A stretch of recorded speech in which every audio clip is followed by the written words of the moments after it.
They thought they won, but this unexpected twist changed everything. The confrontation ended violently. Now comes the aftermath. The subject anticipates massive pain during the procedure. She demands silence, warning him about the police. A scream shatters the room momentarily. They are patching him up using completely improvised tools. This is desperate work, stitching a head wound with thread. He watches the crude needlework with wide-eyed horror. She finishes the awful job, wiping sweat from her brow. He promises to move the evidence quickly in the morning. You see the relief in his eyes, but this fragile truce will not last. She just bought them a few hours of safety. The associate delivers food, trying to keep the mood light. The injured man expresses deep gratitude for their help. Another woman objects strongly to leaving so soon. She must travel to Italy to assist Laura next. The man worries about the implications of their messy night. He is clearly overwhelmed by the sudden intensity. Laura dismisses his fears about looking unprofessional. They need rest before the next chaotic assignment begins. Can they really afford to sleep now? The negotiations quickly escalate into high-stakes arguments. One friend criticizes the other's poor romantic choices. The injured man counters with the immediate danger they face. He unrolls documents detailing a foreign discovery. The artifact links to ancient Sardinian structures called Nuraz. This connection means travel is imminent, not postponed.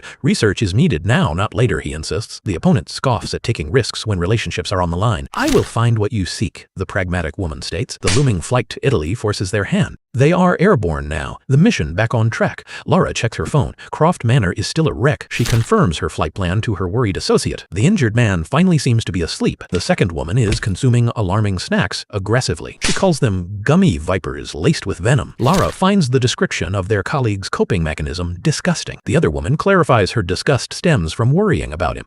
She needs something stronger than snacks for this trip. The danger is clearly far from over. The associate reveals her father's philosophy about supportive people. She implies the injured man, Carter, offers her no such support. She wonders aloud if he even cares for her well-being. He sleeps soundly, recovering from his injuries. She has already planned to confront the main target, the postulant. She intends to back up Laura in that confrontation, mocking the target's name. The other woman seems utterly unconcerned by the drama. She tries to rest, donning an eye mask over her face. Her coping mechanism involves strange, venom-laced sugar. The injured man complains loudly about the lack of Wi-Fi access. Laura stretches luxuriously, enjoying the privacy of the jet. The research involves rare Bulgarian writings about a specific dagger. He needs translation help, but the app requires internet access. Laura offers a surprising solution to his dilemma. She claims forgotten knowledge of ancient languages, including Bulgarian. The second woman finds this unlikely, mocking the potential accent. They are heading to the source location quickly now. The pressure mounts for this unexpected linguistic detour. The text shifts to a historical narrative of dominance. Scythian warriors controlled the Black Sea shores fiercely. They conquered vast territories with brutal efficiency, but they understood their power was temporary and fragile.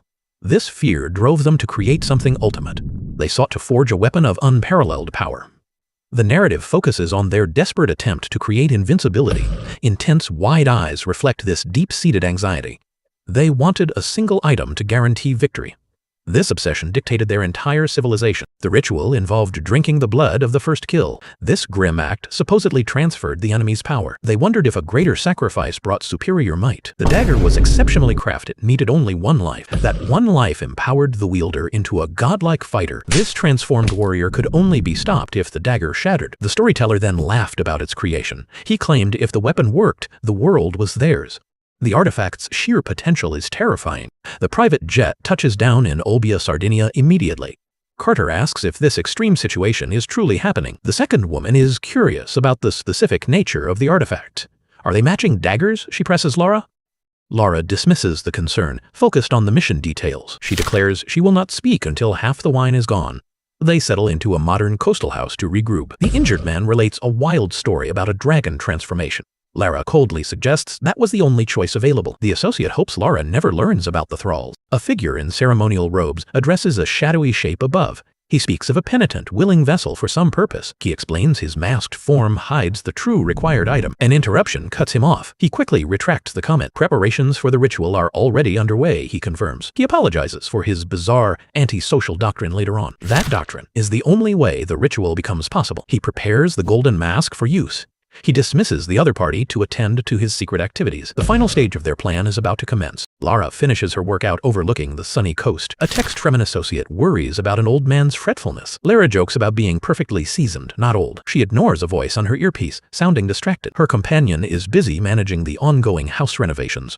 He complains he will never retire if this keeps happening. The injured Carter arrives, seeking supplies and movement. Laura cuts the conversation short, promising a call back later. She hopes Anna recovers from last night's activities swiftly.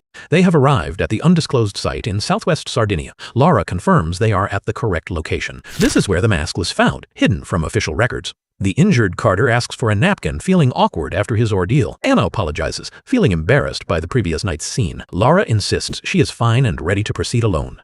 The associate questions Laura's need for isolation, knowing her fatigue. Laura agrees to let Carter brief them on his new findings later. They must move fast before their enemies regroup. They reach the entrance to the extensive cave system. Anna notes the tunnels span 6 kilometers in total. Carter deployed a drone for advanced signal boosting. He warns the postulant might have left traps or clues. They must prioritize exploring the 3 connected chambers first. Laura, now energized, declares she is ready for action. She admits her help was partially selfish, needing new gear. If they retrieve an artifact, it settles their score. The dangerous descent into the cavern begins now. Laura and Anna enter the damp, looming cavern mouth. The drone whirs overhead, already scouting ahead. Its connection is surprisingly clear through the rock. The direct path leads toward the first major chamber. Laura gives Anna the go-ahead to begin exploration. Anna is prepared, loaded, and ready to move fast. They are deep underground now, far from help. The silence of the massive caves feels heavy. What dangers await them in the darkness below? They descend deeper, leaving the daylight behind them. The drones illuminate the cavern ceiling dramatically. Laura confirms she is ready for the approaching blackness. Anna admits she is strangely thrilled for the descent. Lara understands that shared excitement perfectly. They move carefully over the jagged, uneven floor. Every shadow seems to conceal movement. The real search for the artifact starts right now. What will the darkness reveal first? Anna points out they are near the final chamber before the underground lake. She sees writing on the wall. "Sorry we missed each other." Lara realizes their quarry is not here. The dagger is gone. She curses the missed opportunity violently. Anna questions Lara's drive, referencing her legacy. Lara admits she'd chase this even without the artifact. Anna jokes about histoplasmosis, then retracts it quickly. She checks for bats, but Lara confirms the markings are fresh paint. Someone was here very recently.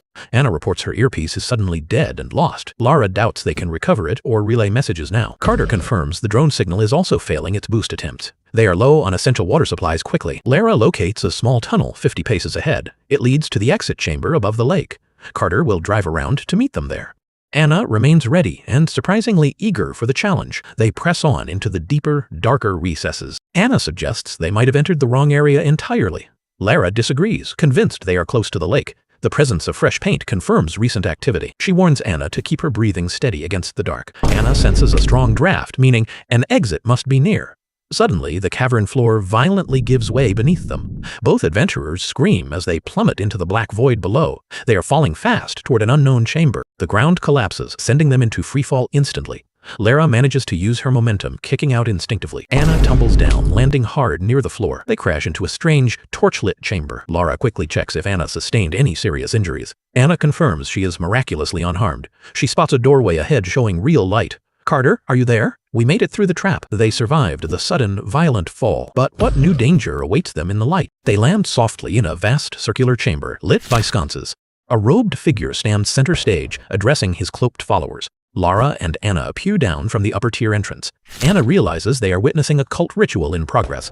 The leader is preparing the next step of the ceremony. Lara grips her weapon, assessing the immediate threat level. They have walked straight into the enemy's stronghold. The path forward involves confronting this entire congregation. If you want to see what happens next, subscribe to our channel.